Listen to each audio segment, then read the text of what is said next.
Yes. So Bhashasree గారు please. ఈ సినిమాకి ఆఫ్ కోర్స్ మాటలు పాటలు అందించినటువంటి రైటర్.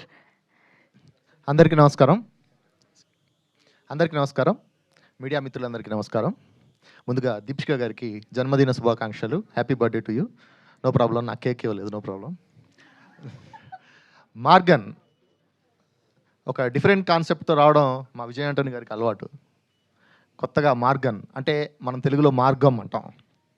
ఈ మార్గం ఎక్కడికి ఎక్కడికి దారితీస్తుంది, తను వెళ్తున్న గమ్యానికి ఈ మార్గం ఉపయోగపడుతుందా లేదా, అదే ఈ సినిమా కాన్సెప్ట్. ఒక అద్భుతమైన కాన్సెప్ట్ ఇది. మెయిన్గా స్క్రీన్ ప్లే బేస్డ్ కదా ఇది. చాలా బాగా జాన్ పాల్ మన లియో గారు చాలా అద్భుతంగా స్క్రీన్ ప్లే చేశారు ఈ సినిమాకి.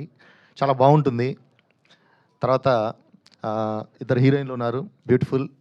తర్వాత అజయ్ దిశాన్ గారు, మన తెలుగు అబ్బాయి అండి ఇతను. అజయ్ దిశాన్ అని సగంలో పేరు కట్ చేశాడు. అజయ్ దిశాన్ సూర్పరాజు, కరెక్టేనా? సూర్పరాజు మన తెలుగు అబ్బాయి, వెల్కమ్ చెప్పండి. తర్వాత విజయ్ ఆంటోనీ గారు చాలా వైవిధ్యమైన క్యారెక్టర్స్ అన్నీ చేస్తారు. అతను ఎంత డెడికేషన్గా ఉంటారంటే చూడండి, ఆయన ప్రెస్ మీట్కి కూడా కలర్ పూసుకొని వచ్చారు. ఆ నలుపు వెనకాల ఉన్న ఆ నల్లని సీక్రెట్ ఏంటో ఈ సినిమా చూస్తే మీకు అర్థమవుతుంది. Thank you sir for giving me this opportunity. ఈ సినిమాకి పాటలు రాశాను నేను. ఇంకా రామాంజనేయులు గారు ఈ సినిమాని తెలుగులోకి తీసుకొస్తున్నారు. ఈ సినిమా బాగుంటుంది, డెఫినెట్గా అందరికీ నచ్చుతుంది. ఈ సినిమా చూడండి.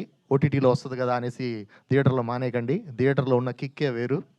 So thank you very much. ఈ ఆపర్చునిటీ ఇచ్చినందుకు మా డైరెక్టర్ గారికి, మా విజయ్ ఆంటోనీ గారికి థ్యాంక్ యూ వెరీ మచ్.